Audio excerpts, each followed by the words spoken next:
parlais de l'algorithme dans la vidéo précédente, là, pour TikTok. C'est vrai que les vidéos qui sont très mises en avant, ça sera peut-être plus du divertissement, parce que ça intéresse plus les gens, voilà, on va pas se le cacher. On n'a pas toujours le temps et l'envie de regarder des vidéos de développement personnel, d'explications, etc., parce qu'on en a vite plein la tête. En général, le divertissement, on en consomme tous, donc en fait, ça plaît à plus de monde, et forcément, les vidéos courtes sont plus appréciées, parce qu'on n'a pas forcément envie de se surcharger intellectuellement et cognitivement. Bon, après, je le sais, de manière anonyme, on va dire, il y a quand même des modes, on va dire, manuels pour qu'il y ait des personnes qui percent plus facilement.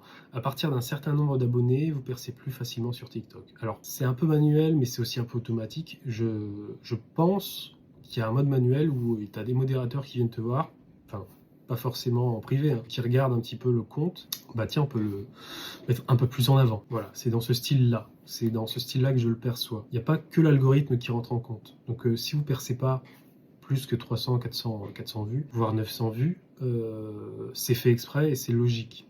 Et en même temps, si on regarde bien l'algorithme, il y a moyen d'avoir beaucoup de visibilité, mais c'est vrai qu'il y a un petit côté, alors je vais pas dire discriminatoire, mais c'est ceux qui sont les mieux vus par TikTok qui sont mis en avant. Ça, il y a vraiment ça de...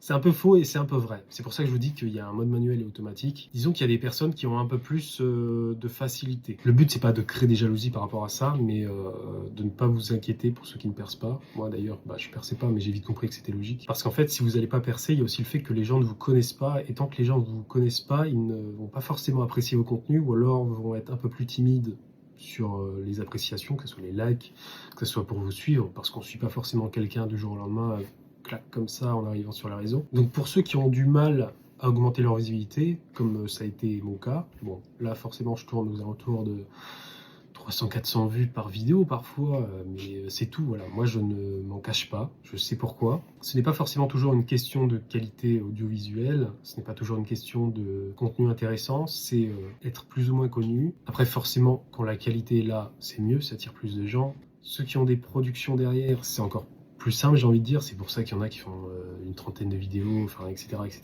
Pour ceux qui ont le même problème que moi, ne vous inquiétez pas. Moi, je sais que je vais y arriver dans le temps. Alors, si c'est pas sur TikTok, ce sera sur notre plateforme.